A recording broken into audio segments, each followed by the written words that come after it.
Kylian Mbappé has destroyed Real Madrid. Vinícius Jr is finished. Jude Bellingham is overrated. In fact, that entire Real Madrid squad is overrated. These are the lies and false narratives being told about Real Madrid currently. But I'm here to tell you the real problem of Real Madrid right now. Football has changed. And most importantly, Real Madrid has changed, but Real Madrid's board has failed to adapt. Gareth Bale made a statement yesterday after Real Madrid lost the match to Benfica. He said, you don't really need tactics at Real Madrid, meaning you don't really need coaching. The players don't really need to be told what to do. But that is a lie. I strongly disagree with you. With modern football, the current Real Madrid squad and the players that Real Madrid sign right now, a coach and structure is of utmost necessity. Take for instance, Real Madrid defense was terrible last season. They wanted to bolster the defense. They went and got a 19-year-old centre back from Bournemouth. No matter how you are good at 19, you need coaching. If you are not being coached by a coach on the sideline, you need to be beside a mature centre back. Which mature centre back has been constantly beside House in this season? You open your ear constantly. None. Prime Real Madrid. Real Madrid before. Real Madrid that the Real Madrid board is currently functioning upon would have gone to Arsenal and picked up Saliba by now. A mature centre back. That is who they will go for. 25, 26, 27, that age range. That is what they will go for. Now, if you compare the Real Madrid 15-16 squad, that is the squad we use. Why? That is even where they sacked the manager and Zidane came in. And people were saying Zidane doesn't have tactics, Zidane doesn't coach, even though that's one of the biggest lies told in football. But let's flow with that. The 15-16 squad, let's go with that right now. Let's take a few players. How old was Sergio Ramos that year? Ramos was 30. Who was beside him? Varane. Varane was 23. I see the mixture of leadership. You go to the front line. How old was Ronaldo that year? Ronaldo was at least 31. Gareth Bale was 26.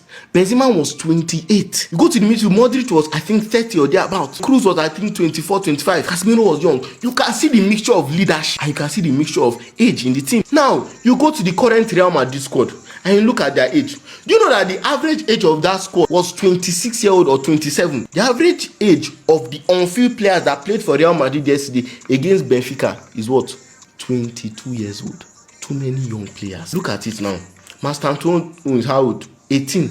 Goulet is 20. Vini is 25. He's a small boy too. Bellingham is 22. Carreras is 22. Asensio 22. Housing 22. Only if you add the age of Thibaut Courtois will the age average of Real Madrid significantly go up. And Courtois is 33. And I'm counting the on-field players. You can see that the former Real Madrid is men versus boys. If you say I'm going too far, go and do the 2024 squad that won the Champions League, or the 21-22, I think, where Casemiro was there, Benzema was there, Modric was there, Cruz was there. People always underrate how much Cruz leaving this club affected the club. Under a play experience, look at Yamal at Barcelona, for instance. Yesterday, last season, Yamal made one small mistake versus Inter Milan. There was a time he could have taken the ball to the corner flag. He tried to dribble and score. Yamal is amazing, incredible talent. But a more experienced player will go to the corner flag, will not triumph. Last season too, I know Barca's defense this season has been poor, but last season it was better. Why? Inigo Martinez was there alongside Kubasi, bringing that experience, bringing that organization to the back line. Look at PSG that won the Champions League. Yes, their squad looks kind of young and energetic. But look at the centre backs. Pacho is young. Marquinhos is 31. Go to the goalkeeper. Donnarumma of age too. If you come like that, Hakimi is of age. Many leaders in the squad. I look at Real Madrid squad right now. How many leaders are there? How many players were brought in at that world-class level? Only Thibaut Courtois and Kylian Mbappé. Those were the two players that were brought in as world-class, renowned talents, as full articles in the current Real Madrid squad that played yesterday. It's a fact. Valverde is an amazing player. But is Valverde a leader? How many leaders are truly in the squad? How many players look at themselves and take accountability? That is something that comes with years of experience. So Madrid has always been a club that has had player power. The players always had a stronger voice than the manager most times. They call the players divas because they always show themselves, and that is what you get with superstars. For instance now, look at what happened with Vini and Xavi Alonso. Looks like Vini won that battle. That is the narrative that, okay, Vini was not happy with him. And looks like Vini won. I'm not sure about that. Look at Goulet too yesterday when he was substituted. He was saying, always me, always me. What does that show? Do the players really respect the higher authority? Look at what happened with Mbappé, Rodrigo, and the other players in the Super Copa final versus Barca. Alonso was saying, go and do this. Mbappé and the other players said, go and do this.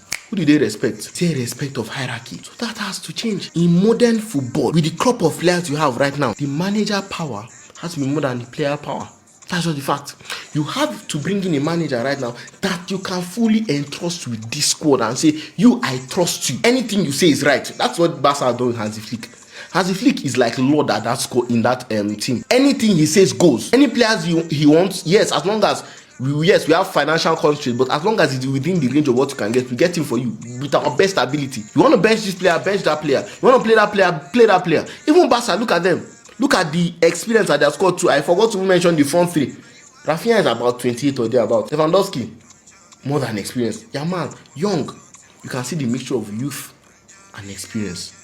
You don't really find that at Real Madrid right now. And if you have this current Real Madrid squad, you cannot go with that former format where it was men that understood and knew themselves. Men that all of them, maybe all of them were captains for their national team. Men that all of them, they know what they want. They know what they want to win. Many of these players still need coaching. In modern football, individual talent does not cut it again. Modern football is highly tactical. Every single thing is micro-analyzed. Coaching in football right now is more important than individual quality. There are so many terminologies here in football right now.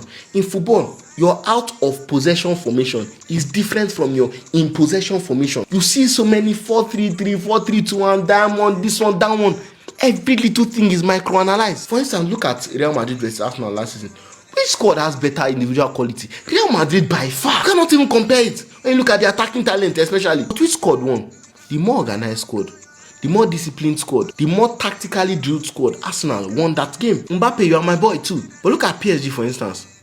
If Mbappé goes back to PSG today, he will be their best player. He was their best player when he left. Best player in the world. But PSG now is a drilled side. They have tactics. They have discipline. They have everything. And we saw how that led them to the Champions League last season.